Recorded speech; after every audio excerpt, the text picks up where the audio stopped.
The sound of Charleston, 105.5 The Bridge. We welcome Renee Orth. Good morning to you. Good morning. Now, let's talk about the Stone Soup Collective, a better Charleston through soup. This is cool. A self-sustaining 501c3 nonprofit. And you're making soup and you're helping people. And I love this. So tell me about what you're doing. All right, I'd be happy to. So we're going to be making soup from mostly local produce, using a lot of the produce that's, kind of funky looking or just doesn't make sense for the farmers to sell it at market because it's just not profitable enough.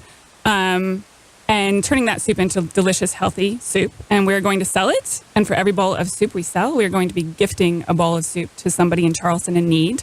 And we're starting by gifting all of our soup to Charleston area senior citizens. It's a nonprofit that runs our city's Meals on Wheels program. And they currently have a waiting list of 150 people. So we're hoping that our soup will help them bridge that gap. Supplement some of that. Yeah. And then hopefully this takes off enough to build on to bigger and better things and continue to help more of Charleston. Absolutely. Yeah. We're hoping to raise enough money to eventually get into a food truck.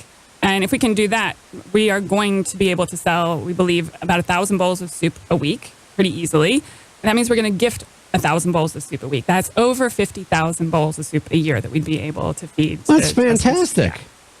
Well, obviously, you got to make some ducats. You have to have people helping you make it rain up in the club because it does take money, even though you're a nonprofit. Absolutely, yeah. And we want to be, our intention is to be self-sustaining once we get going, but we need the money to build. I like to say that we're building an engine that once it gets going, will create its own fuel. But first, we have to build the engine. Okay. But this is something you want to get behind. You can find out more at thestonesoupcollective.com. They're also on Facebook and Twitter and Instagram. The Stone Soup Collective. Let's talk about community partners. Yeah. So we are partnering right now with Sweetgrass Gardens. It's a nonprofit farm out on Johns Island.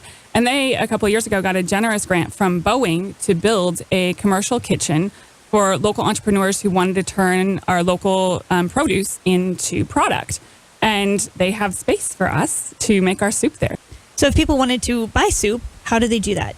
Well, we're not operational yet. We're planning on doing a soft launch in May, and that kind of depends on how successful we are with our crowdfunding campaign.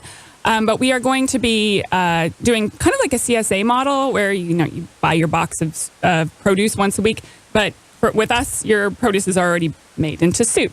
And we're looking right now for community partners who will be what we're calling ambassadors in their office, their church, any place where people kind of come together on a regular basis so that we can include you in our soup delivery route. So let's say, on Thursdays at your office at 3 o'clock, we come on a regular basis and deliver soup to everybody in your office building who wants soup.